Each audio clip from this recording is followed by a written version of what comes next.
Bonsoir, bonsoir. Ici Fouki Thérapie. Je suis de retour après 10 millions d'années. Dans le fond, j'ai crash out. Littéralement.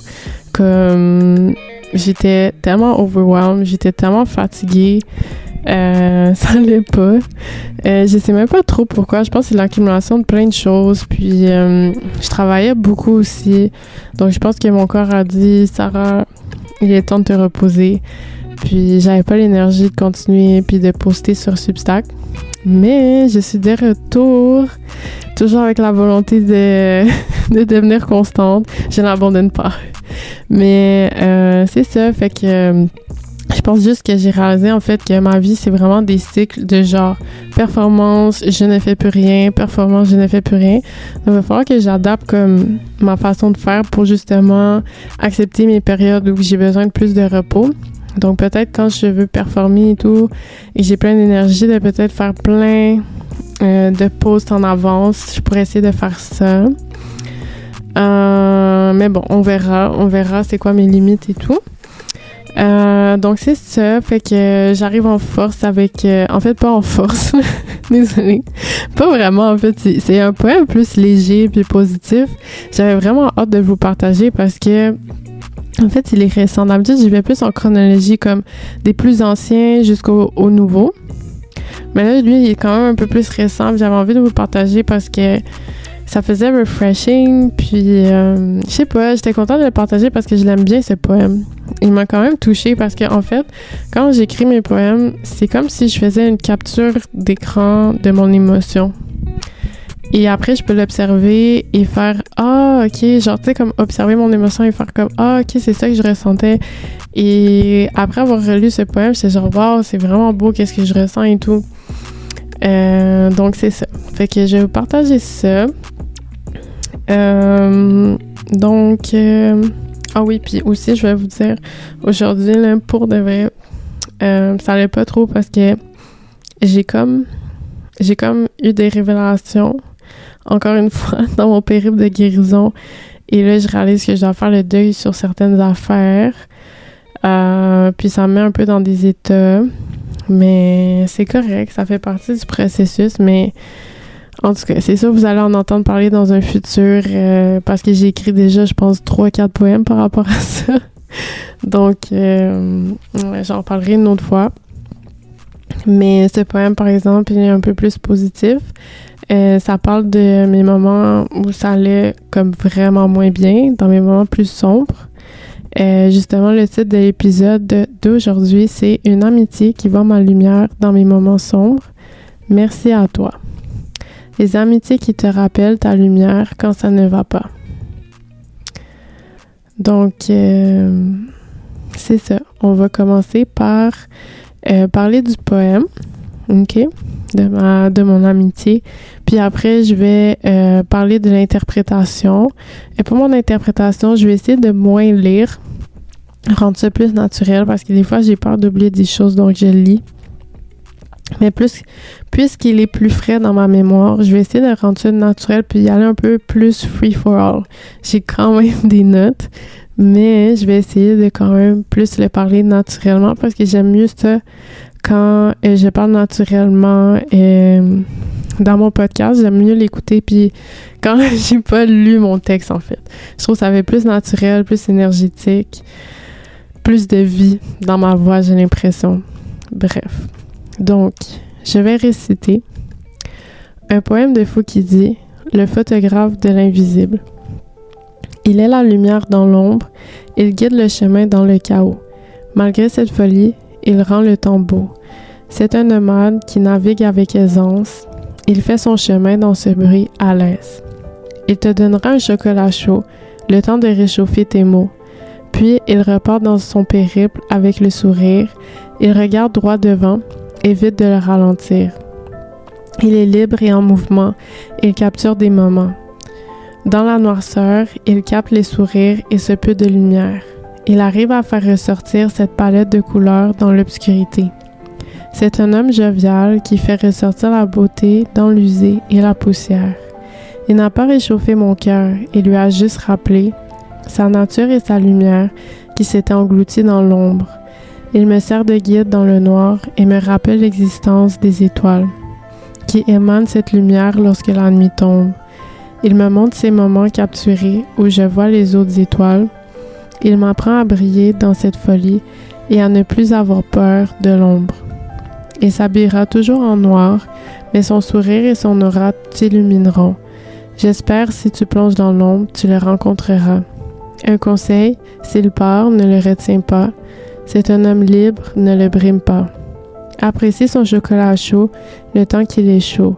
Apprécie ces beaux moments et rappelle-toi de ta lumière dans tes mots. Donc voilà, c'est le poème. Dans le fond, ce poème, pourquoi je l'ai écrit? En fait, j'avais beaucoup de reconnaissance pour cette amitié parce que juste mes apports dans ma vie personnelle, comment je pourrais dire ça? Mon milieu familial, j'ai toujours eu de la difficulté. Pour moi, ça a été difficile parce que j'étais dans un environnement où les émotions, c'était pas très validé.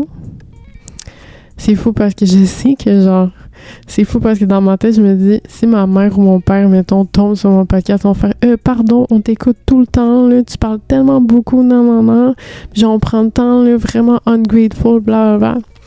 Mais bon, écouter et valider les émotions, c'est différent. Puis après, on va me dire, ben non, là, c'est juste parce que t'es sensible à la critique, vous voyez? Oh my God, j'ai ces voix-là dans ma tête, c'est fou, il y a comme l'écho des voix qui me parlent et qui m'intimident en même temps de parler. Genre, je suis en train de me gaslight en même temps. C'est fou comment c'est puissant. Anyway, donc, qu'est-ce que je voulais dire dans tout ça? C'est que j'ai vécu dans un environnement quand même invalidant, contrôlant, avec de la manipulation psychologique quand même intense. Donc, j'étais avec beaucoup de barrières de contrôle. Puis, après ça, j'étais dans une relation toxique où j'étais dans un environnement copier-coller, mais 2 fois pire. C'est comme si ça m'a fait réveiller puis ressortir, en fait, le problème et aussi blesser encore plus les blessures existantes. Donc, j'allais pas bien, j'étais en morceaux, je faisais plus confiance à personne, je voyais le monde comme sombre, j'avais peur du monde extérieur et de moi-même aussi. Je me demandais si j'étais aimable, si je méritais l'amour. Qu'est-ce que je disais aussi? J'avais peur des autres aussi. J'étais méfiante, sur mes gardes, sur la défensive. J'avais l'impression d'avoir perdu ma lumière. Et même, je me demandais si elle avait vraiment déjà existé. Comme j'étais dans un moment sombre et j'ai rencontré ce fameux photographe qui capture les lumières qui sont difficiles à percevoir dans les événements, clubs, dans la noirceur. Donc, en fait, cette personne m'a beaucoup inspirée et appris, en fait, parce qu'il était le contraire opposé de ce que je vivais à la maison familiale et dans mon ancienne relation. En fait, lui, ce n'est pas quelqu'un de contrôlant, mais bien un homme libre. Et quand je dis libre, c'est vraiment, vraiment libre. Tu sais, il y a des niveaux de liberté. Je trouve que lui est quand même dans un spectre quand même libre de liberté. Et la liberté, en fait, être libre, j'associe ça un peu à une perte de contrôle, une perte de rigidité ou de frame qui te permettent de contrôler les situations ou te mettre en contrôle-ish. Fait que dans le fond, c'est juste de te laisser aller, de te laisser dans la liberté des choses, dans le courant de la vie. Ce qui m'apeurait en fait. Et en le voyant autant à l'aise et en confiance dans ce chaos, surtout dans le monde de la nuit, des sorties, c'est quand même un peu chaotique comme endroit. Et je voyais autant à l'aise et fluide en mouvement dans son travail et ça m'a quand même inspirée. Je trouvais que c'était une qualité qui était inspirante et que j'ai envie de développer en fait parce que En fait, cette personne est très à l'aise avec son propre chaos, j'ai l'impression. Et il le déverse pas sur les autres. Il acknowledge son propre chaos et il le garde pour lui. Et il n'est pas influencé par le chaos extérieur ou des autres. Et même que je trouve qu'il est capable de dealer ou de gérer des gens qui parfois sont considérés plus difficiles à deal avec ou à gérer ou à communiquer avec. Je dirais dans le fond que leur lumière, si on veut, est moins mise de l'avant et plus cachée. Et lui est capable de voir la lumière de chacun. Donc, je trouve que c'est une belle qualité. Et je pense que ça permet aux autres autour de lui de s'adoucir. Parce qu'il permet d'adoucir les autres autour de lui parce que il donne un chocolat chaud, il est chaleureux, puis il t'écoute sans jugement. Comme j'avais commencé à partager genre certains poèmes avec cette personne-là, il a juste écouté sans jugement. Donc ça, c'était une expérience nouvelle pour moi. D'apprendre à être vulnérable, d'expliquer qui je suis, mes émotions. Ça m'a pris beaucoup de courage aussi parce que j'ai appris que la vulnérabilité, c'était dangereux. Donc, c'est ça. Donc, cette personne-là, en fait, j'ai dit dans mon poème, elle n'a pas illuminé mon cœur, mais il m'a rappelé ma lumière. Je trouvais que c'était important comme phrase pour signifier, en fait, que c'est pas une situation de dépendance. Il fait son chemin, je fais mon chemin, mais quand on s'est rencontrés, il m'a rappelé que j'avais déjà cette lumière, qu'elle était en moi. Donc, c'est comme pour dire que c'est pas une situation de dépendance, mais un rappel à mon propre pouvoir qui existait déjà, à ma propre lumière, à mon autonomie de me gérer, puis de savoir que je suis aimable, je suis lumineuse, puis je fais partie des étoiles dans la nuit. Il m'a appris aussi de voir mon ombre avec aise et de réaliser que avoir une ombre, c'est pas inhumain, mais en fait, ça fait partie de l'humain et c'est très humain en fait. Avoir une ombre, ça fait partie de l'humain, puis c'est correct, puis c'est pas un gros deal, c'est pas grave, c'est pas la fin du monde. On n'est pas les pires personnes ever avec notre ombre. En fait, c'est juste normal, puis c'est pas intimidant, c'est pas dangereux, c'est juste une ombre qui est là avec nous, qui fait partie de nous, mais ça nous définit pas au complet. Donc, ça m'a vraiment appris à... En fait, il m'apprend toujours parce que c'est sûr que je suis pas rendue à l'aise comme ça avec mon ombre ou avec les ombres des autres. Mais c'est quelque chose qui m'inspire à développer aussi et à être plus à l'aise avec les ombres des autres, à essayer de voir la lumière des autres au travers de toutes ces ombres et d'être à l'aise avec ma propre ombre et de l'accepter, de ne pas être intimidée par elle. J'ai fait aussi le parallèle avec son métier qui est justement de prendre des photos et des fois on voit un environnement puis ça a l'air banal, mais les bons photographes, ils prennent une photo, puis l'endroit banal devient magique, en fait. Ça donne de la magie. On voit le potentiel des gens en photo ou un milieu, un environnement. Puis en plus, dans l'événementiel, il n'y a pas beaucoup de lumière, puis dans ces photos, ils arrivent à capter la lumière et faire des effets comme super beaux, là, que j'aime full. Donc, je trouvais que ça faisait un beau parallèle du fait qu'il est capable de voir la lumière en tout le monde, malgré qu'il y en a peu.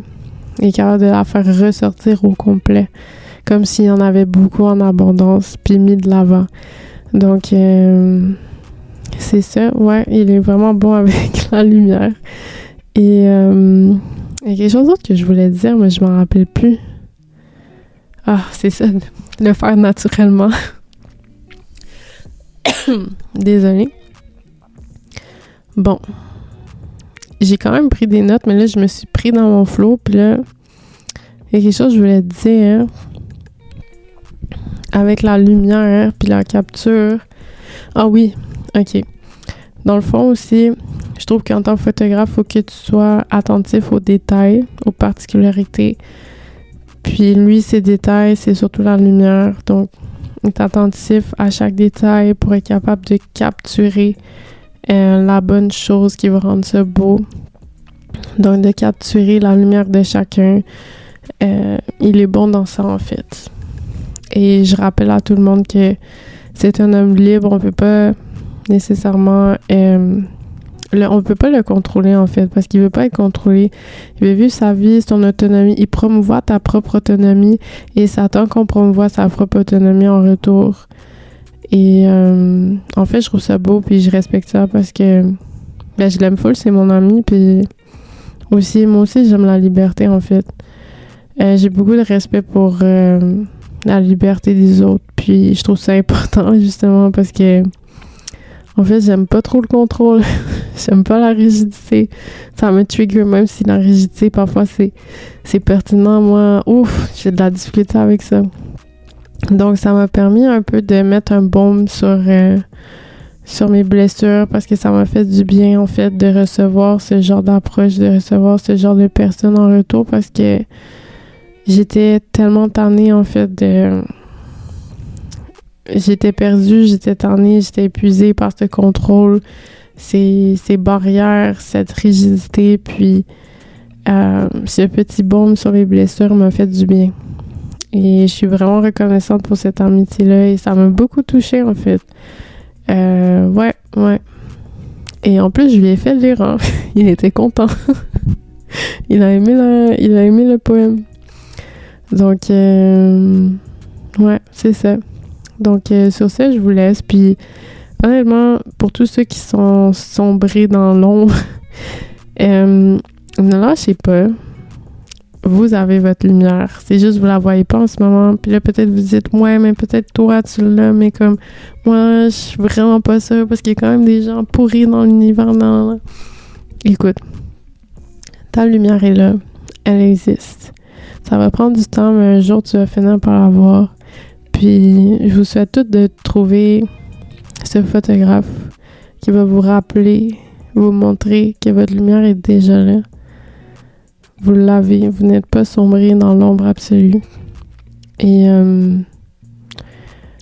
d'accepter votre ombre, puis d'en prendre soin, puis que votre ombre vous permet des belles choses, comme par exemple, moi, mon ombre, elle me permet d'écrire de la poésie. Elle me permet d'avoir une profondeur et elle me permet d'avancer. C'est mon gaz pour avancer dans la vie, me motiver, puis créer, faire des choses, travailler. Donc, je pense que notre ombre, elle est belle aussi, en même temps. Ça fait partie de la game, ça fait partie de l'humain. Et c'est pas dangereux. Donc, pour ceux qui se sentent sombrés ou qui sont intimidés par leur ombre ou vous avez peur de sombrer à jamais dans l'ombre, vous n'allez pas sombrer à jamais dans l'ombre. Et votre lumière est là. J'espère que vous allez la reconnaître. Puis j'espère que vous êtes bien entourés avec des bonnes personnes qui vous rappellent votre lumière. Parce que c'est important. On peut pas... Tu sais, oui, c'est important l'indépendance, mais c'est bon d'être bien entouré aussi. On est humain, on peut être fragile parfois, puis se supporter ensemble, ça peut nous aider à garder le cap et à ne pas abandonner. Donc, sur ce, je vais embrace mon ombre. Parce qu'aujourd'hui, j'ai découvert une nouvelle ombre, puis je suis comme, oh my god! Fait que je vais aller embrace ça. Et je vous souhaite à tous une bonne nuit, parce que je pense qu'il est genre minuit quelque chose, là. Ouais, minuit 20. Je fais toujours mes affaires super tard, c'est fou. Anyway, donc j'ai aimé ça, partager ça avec vous. J'espère que vous allez aimer. N'hésitez pas à commenter, liker, partager. Moi, j'aime bien discuter et tout. Si vous avez quelque chose à dire ou une expérience à partager ou une amitié qui vous a supporté dans les moments sombres, partagez, ne vous gênez pas. Et sur ce, je vous souhaite une bonne nuit. Aujourd'hui est jeudi. Ah non, maintenant on est vendredi vu qu'il est minuit 20. Donc, nous sommes vendredi, minuit 20. Et sur ça, le podcast, de Poésie Thérapie est terminé de Fou qui dit merci, bonne nuit.